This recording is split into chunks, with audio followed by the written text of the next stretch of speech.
The thing that comes most easily to people is to form opinion about others.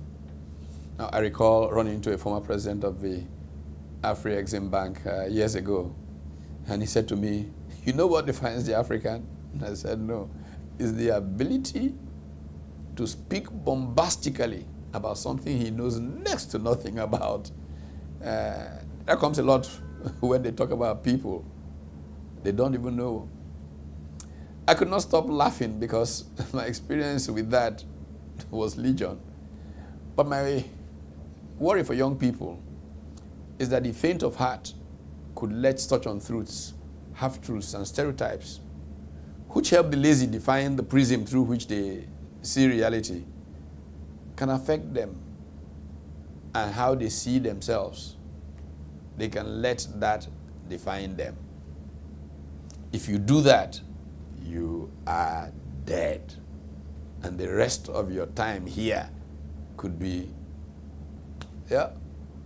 walking dead. I've experienced this in some people trying to turn what is probably my ultimate triumph as a person of ideas and scholarship, and even as a manager of men, into some kind of discussion of, was it not poor performance? Now, as a 29-year-old, I was headhunted by a multinational manufacturing company that was one of the biggest manufacturers in the country.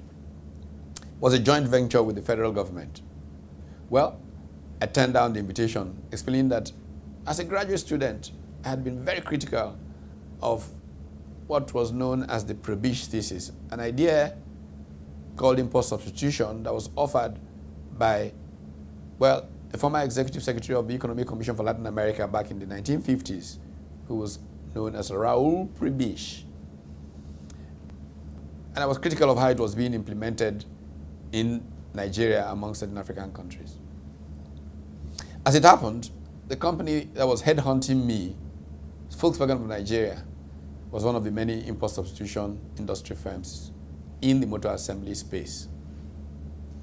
I actually told the person headhunting me that if I had my way, I would either shut them down or reorient the companies to focus on a Nigerian factor endowment related to the motor business, such as rubber.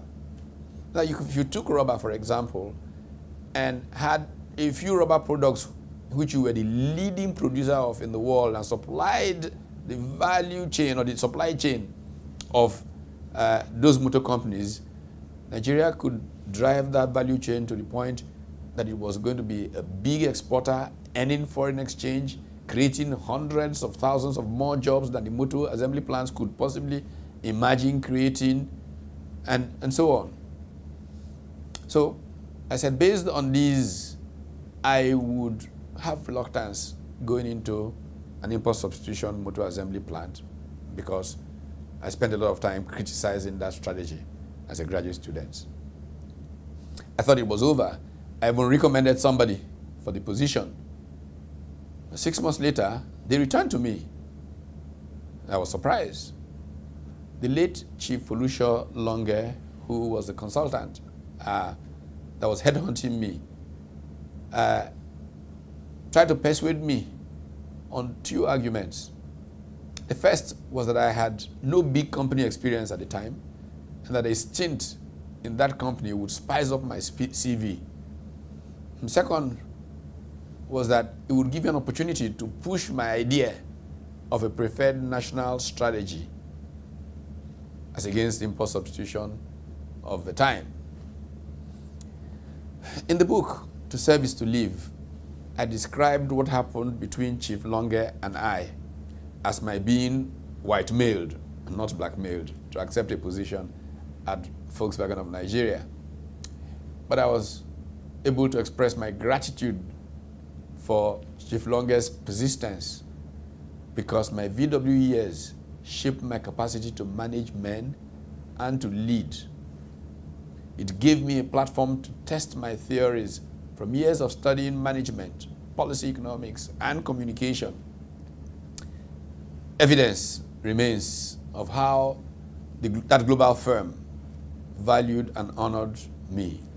Had I not wanted to remain in Nigeria, I could have become a global staff of that firm after I was given a stint in the UK, something no other person had been given from here in the company. I accepted longest encouragement to get big company experience. But within a year of getting there, the CEO who had hired me and who gave me a pile of performance commendations, including, by the way, a company paid vacation to anywhere in the world where the group had presence as a result of some particular work that I had done. I was leaving the company to become chief executive of the Brussels operation of the company. Klaus von Bothmer, on leaving, let me know that the Germans had decided to leave Nigeria before I was actually hired, and had been quietly trying to persuade John B. Mandilas, the original importer, into Nigeria to buy them out and possibly just run an SKD, or semi-knockdown operation, as the policies in Nigeria were not conducive to a backward integration strategy of import substitution. But he was kind enough to indicate that my work in improving the environment for the company has slowed down a forced exit that some of the executives in the company were pushing for in Germany. I suggested to the parent company at the time that perhaps if I led a management buyout, we could better implement the kind of strategy that I had been talking about from graduate school days, and had managed to persuade some, even on the parent company, like Dr. Peter Frack, was the way to go. That kicked up a political storm. Some very important persons even threatened me, saying that 2 former heads of state and 1 or 2 others had already concluded the plan to buy the German interest in the company. Indeed, the then Minister of Industries, who had become quite friendly with Air Vice Marshal Mohammed Yahya, who lives today in Kaduna, at a point said to me, you know, you've already had 1 terrible motor accident. I don't want these people to kill you. Leave it for them if they want the company. Interestingly, late Hamza Zayad, who backed my position at the time, also got a little exasperated by the games some of these powerful people were playing. I determined, therefore, that what was at stake was not anything I was looking for as a person, but the advance of the national interest. So that even with the kind of support that people like then Finance Minister Dr. Chuespi Okongu gave me, I turned to the Germans and told them I was going to withdraw from the agreement. Just about this time, Chief MKO Abiola, head of goings on, and called me. I shared my ideas with him about what would take the country forward. He asked that I introduce him to the Germans, and I did. And he signed an MOU with them to replace the one that I had. Asked that I be his advisor, and I was willing to. But as we all know, very sadly, shortly after that conversation, Chief Abiola indicated his intention to run for president. The rest of the story is history. I decided at that point in time that I had done my bit. I had already indicated before the whole MOU process started that I had stayed longer than I planned to spend in the company, and I wanted to leave. When I resigned my appointment, many very powerful people were very unhappy and thought I should withdraw my resignation. They include Oba Oladile Olashore, who was then in the finance minister role, and Alhaji Bamanga Tukur, who was in the Minister of Industry role. Both of them were very close family friends. But I refused to withdraw my letter of resignation, saying that, look, in principle, had done my bit. After I left, 2 Germans managed the company. And the first who took charge after I went to join others in the founding of the Lagos Business School, ran it for a period and handed over to a second German who presided over a process of German disengagement from the company.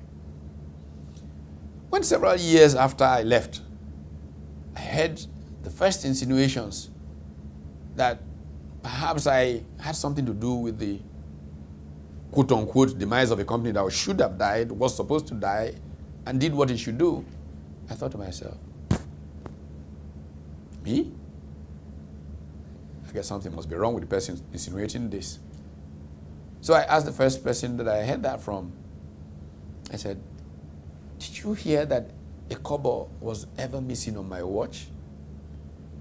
He stared at me because nobody could possibly ever say that no such thing was happening. Then I said,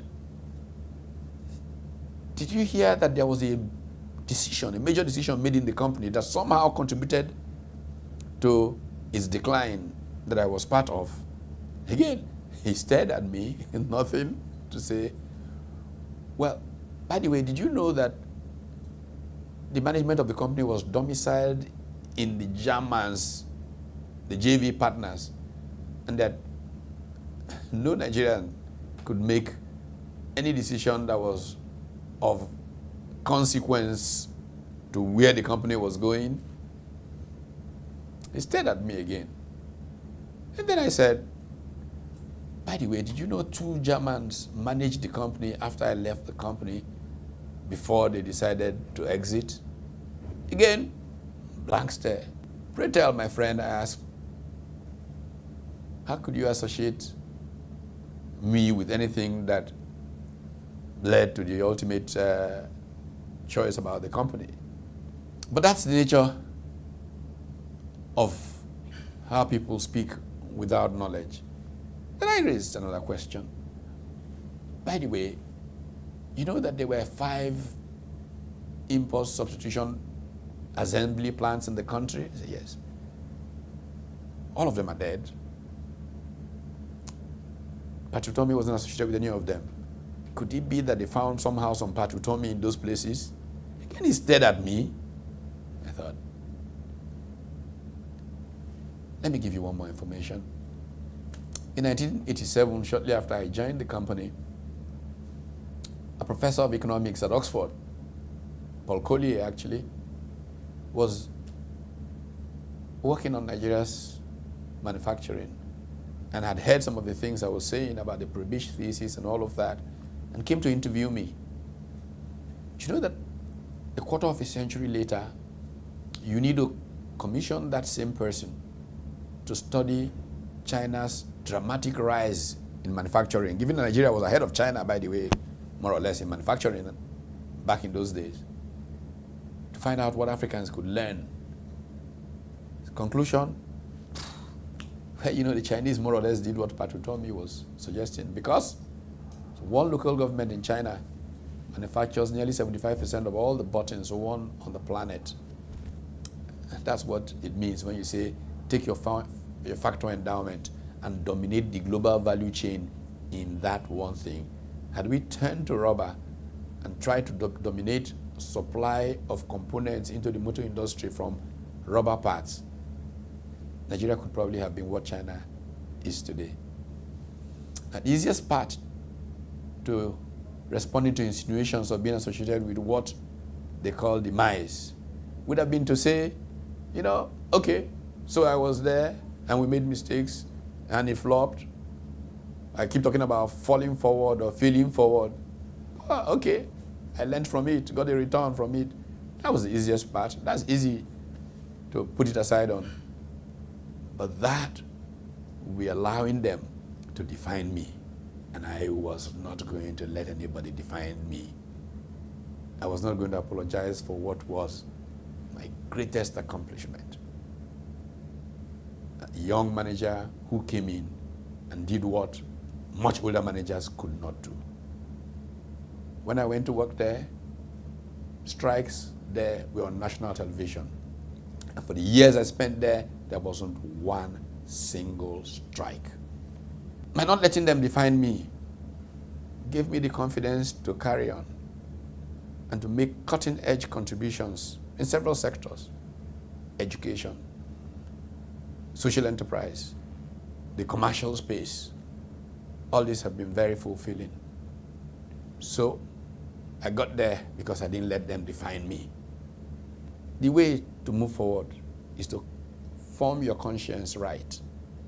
Service it to make sure it is sensitive to the good of all, and move forward with a rectitude of intent.